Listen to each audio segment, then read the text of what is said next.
I should have never went to the forests of Appalachia. I didn't come to the Appalachians for a vacation. I came because I was out of money, out of options, and I needed somewhere quiet to disappear for a while. A friend of a friend owned a cabin deep off a gravel road that didn't show up on maps. He said I could stay 2 weeks and watch the place. The deal sounded simple. Keep it looking lived in, don't trash it, and don't ask questions about why he didn't want to go himself. When I arrived, my phone lost service 10 minutes before the turnoff. The forest closed in fast. Tall trees, thick undergrowth, fog sitting low like it belonged there. The cabin looked older than he described. Tin roof, one sagging porch step, windows that reflected nothing but black when the sun started going down. Inside, there was a wall-mounted shotgun above the fireplace and a note pinned under it, written on lined paper. If you hear knocking, don't answer. If you hear your name, don't go out. Keep a light on after dark. Lock both doors. No signature. I stared at it long enough to feel stupid. Then I left it where it was and told myself it was a joke. The first day passed, normal enough. I unpacked, started a fire, walked the yard a little. The woods were quiet, but not peaceful, more like everything was listening. I found strange tracks in damp soil near the tree line, barefoot-shaped but too long, toes splayed wide. The stride was wrong too, wide and uneven, like whatever made them didn't walk the way a person walks. I turned back. That night, I locked both doors, left a lamp on, and tried to sleep. At 11:40 p.m., the first knock came from the front door. 3 taps, evenly spaced, gentle, like someone trying to be polite. I didn't move. 3 more taps, then silence long enough for me to start convincing myself it was the house settling. Then the doorknob turned, slowly, testing. I grabbed my phone and realized I had no signal and no Wi-Fi. Just the dim lamp, the fire popping, and that careful, patient turning of the knob.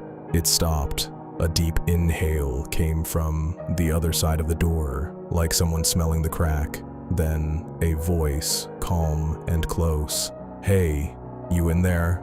My chest went tight. The voice sounded human, but the rhythm was off, like it learned the sentence from hearing it once. I stayed silent. After a minute, the porch boards creaked. Slow steps moved away into the darkness. I didn't sleep. In the morning, there were scratches on the door, 4 long lines carved into the wood, clean and parallel. And there were muddy footprints on the porch. Bare. Too long. Toes spread like hands. They came right up to the door, and then just stopped. Like it stood there for a while, listening. That's when the note stopped being funny. I took the shotgun down, found the shells in a small box on the mantel. The gun was old, but it worked. I checked the windows, then nailed a few boards near the frames, not full barricades, just enough to slow anything down. All day I felt watched. Sometimes I'd hear a faint humming in the woods, like someone singing without words. Whenever I tried to spot it, the sound shifted farther away. Just before sunset, I found a dead rabbit placed neatly on a flat rock near the edge of the yard. Its eyes were gone, removed clean, like someone knew what they were doing. I backed away and went inside. That night, it didn't knock. It circled. I heard steps on dry leaves moving around the cabin, pausing under windows, moving again. Sometimes the steps would stop, and I'd hear breathing, not close enough to see, but close enough to feel like it was pressed against the wall. Then the voice came again, this time from the darkness outside the bedroom window. "Open up."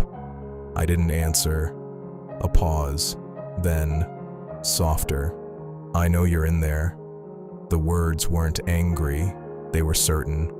I aimed the shotgun at the front door, then at the bedroom window, then back again, like any direction could become the wrong one. And then it said my name, my full name, perfectly. "Come outside." My stomach dropped like I'd missed a step on stairs. Nobody Up here. Should. No my near. Know my name. I hadn't met anyone. I hadn't said it out loud. I whispered, no. The response was a small, broken laugh. Air pushed through a throat that didn't laugh right. Okay, it said, and then the outside went dark in a way that didn't make sense. The lamp was still on, the fire still glowed, but beyond the glass, the woods became a solid black wall. No stars, no moon, no depth, like something pressed its face against the cabin and blocked the world. Tapping started along the walls, not one spot, multiple little drumming taps like fingers, then another set, then another, like it had help, or like it could be in more than one place at once. Tap, tap, tap. The tapping stopped. Breathing started instead, slow and heavy, right outside the bedroom window. Then a wet click, like a tongue pulling back from teeth. A whisper, smell you. The front door shook once, hard. I fired through it. The blast inside the small cabin was violent, louder than it had any right to be. Splinters flew off the door, smoke filled the air, my ears rang. I waited for a scream, a stumble, something, nothing. Then the voice returned, calm, almost pleased. You shoot, like you mean it. A pause, and you missed. The roof creaked. Something landed up there, heavy enough to flex the tin. It walked across the roof slowly, each step deliberate, like it knew I could hear it. Then it dropped onto the porch with a thud that rattled the window frames. The back door handle rattled next, testing. The pressure on the cabin felt intelligent, like it was mapping my fear. She'd been away, the kitchen we roll, or she didn't no hour, she dur. Roll away, brow back door, and braced it with my shoulder. My hands were shaking so hard, I could barely keep the shotgun steady. And then I heard a click from the bedroom, the window latch. My blood turned cold. I knew I latched it. I knew I nailed boards nearby. But the latch clicked anyway, like someone had opened it from the outside with a careful, practiced hand. The curtain shifted, and I saw an eye, not glowing, not animal. A human-looking eye, wide open, unblinking, staring into the room like it belonged there. A smile pressed against the curtain fabric, stretching it slightly, like lips testing the shape of it. The voice whispered, almost affectionate, "Found you." The window cracked, once, twice. On the third hit, the glass shattered inward. Cold air rushed in, thick with the smell of wet stone and rot. A long hand came through the broken frame, not a paw. Fingers, too many knuckles, nails, worn flat like they'd been dragged across rock. I fired. This time, it reacted. A sharp inhale, surprise more than pain. The hand snapped back. Something dark splattered the sill, thick and black, not red. Silence. I stood there with my lungs burning and the gun smoking, waiting for it to leave. Instead, I heard it move away, fast, light, back into the darkness. Then the voice came from somewhere outside the front door again, like it could be anywhere it wanted. "You learn," it said, slow. "You learn quick." The front door frame groaned, not a slam, not a hit. Pressure, like it was pushing carefully, using strength the way a person uses a key. The deadbolt held, then the wood cracked. The door bowed inward and opened a thin gap. Through that gap, I saw teeth. Too many, too white. A mouth stretching sideways, not opening the way a human mouth opens. The voice came through the crack, distorted, wet. Almost. I fired again. The pressure vanished instantly, like it had chosen to stop. Outside, it laughed, deep, satisfied. Then it spoke one word, soft as a promise. "Tomorrow." I didn't wait. At first light, I grabbed my keys, the shells, the lantern, and whatever I could carry. I ran to my car. The yard was torn up with tracks, circling the cabin all night, pacing, looping. and beside my driver door was a neat pile of dead animals. Birds, rabbits, something like a raccoon, all of them missing their eyes.